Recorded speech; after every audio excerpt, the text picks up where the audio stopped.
Hi friends, my name is Manan Kathuria and अभी बहुत सारे कॉलेजेस के जीडी राउंड्स आने वाले हैं एंड अभी एक टॉपिक बहुत ज़्यादा न्यूज़ में चल रहा है, वो है इलेक्शंस। एंड उसके बाद जो टॉपिक्स जो चल रहे हैं उनमें से एक टॉपिक आता है क्लाइमेट चेंज।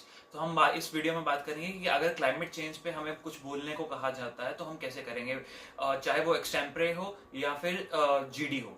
तो पहली बात तो ये कि अगर जीडी में स्टार्ट करना है किसी ने या आप एक्सटेम्परे में भी बोल रहे हो तो सबसे पहली चीज होती है आप डिफाइन कैसे करते हैं। ठीक है, तो definition based introduction even UPSC के मेंस आंसर्स में बहुत अच्छी मानी जाती हैं।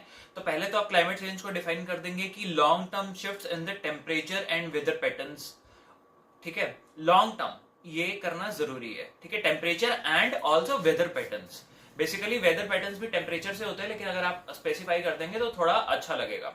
फिर हमें ना बेसिकली 3 इश्यूज हो सकते हैं जो टॉपिक में दिए हुए, या अगर नहीं भी दिए तो हम 3 इश्यूज बना सकते हैं जो कि बाकी लोग नहीं बनाएंगे। पहला ये है कि क्या क्लाइमेट चेंज एंथ्रोपोजेनिक है या नेचुरल है। Anthropogenic means human made, man made. तो अगर एंथ्रोपोजेनिक है तो हम बोल सकते हैं कि ग्रीन हाउस इफेक्ट हो रहा है due to burning of coal, burning of petrol and cutting down of trees in forest etcetera. ठीक है, लेकिन नेचुरल के लिए हम क्या बोल सकते हैं, हम बोल सकते हैं कि मिलनकोविच साइकिल्स जो हैं उनकी वजह से हो रहा है या वोल्केनिक इरप्शन से हो रहा है। नेक्स्ट बात करते हैं सेकंड इश्यू की। सेकंड इश्यू है क्या ये ग्लोबल वार्मिंग है या सच में ग्लोबल कूलिंग हो रही है। ठीक है, तो ये बताने के लिए पहले आप बोल सकते हैं कि हाँ ग्लोबल वार्मिंग है, क्योंकि आईपीसीसी का डेटा है कि ग्लेशियर्स मेल्ट कर रहे हैं पहले से ज्यादा फास्टर रेट पे, सी लेवल्स राइज कर रहे हैं एंड इरेटिक रेनफॉल हो रही है और ओशन टेम्परेचर्स भी इरेटिकली इंक्रीज हो रहे हैं।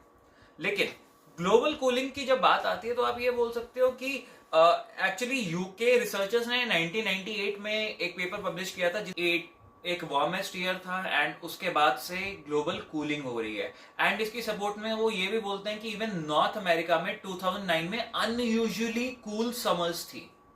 लेकिन American scientist university of Texas Austin में जो है, तो उन्होंने ये बोला कि नहीं ऐसा नहीं है।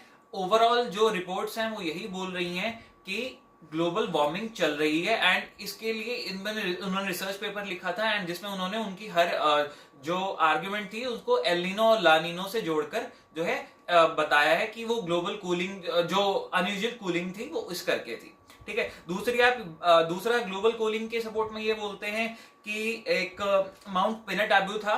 ठीक है, जब उसने जब वो इरप्ट हुआ, ठीक है, माउंट पिनाट्यूबो जब इरप्ट हुआ तो उसने सल्फेट पार्टिकल्स छोड़े। तो सल्फेट पार्टिकल्स की वजह से एल्बिडो होता है, एल्बिडो से जो सन रेज हैं वो चली जाती हैं वापस एंड अर्थ को नहीं आती। तो basically it is global cooling that is happening now due to human activities.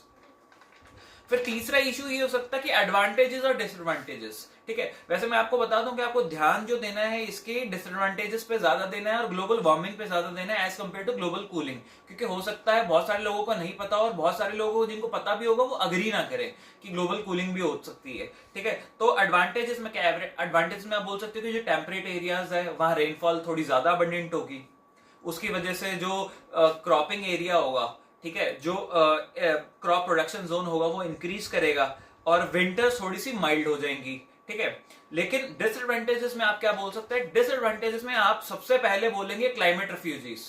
ठीक है, क्लाइमेट रेफ्यूजीज कौन होते हैं, जो क्लाइमेट चेंज की वजह से जिनको अपनी जगहें बदलनी पड़ती हैं। एक तो हो गए वॉर रेफ्यूजीज, वॉर रेफ्यूजीज तो हो गया कि वॉर की वजह से जा रहे हैं, इधर उधर हो रहे हैं। ठीक है, लेकिन एक होता है क्लाइमेट रेफ्यूजीज। तो अगर आप ये टर्म यूज कर सकते हैं तो जरूर करिए, because it's a very impressive and also very thought provoking word term.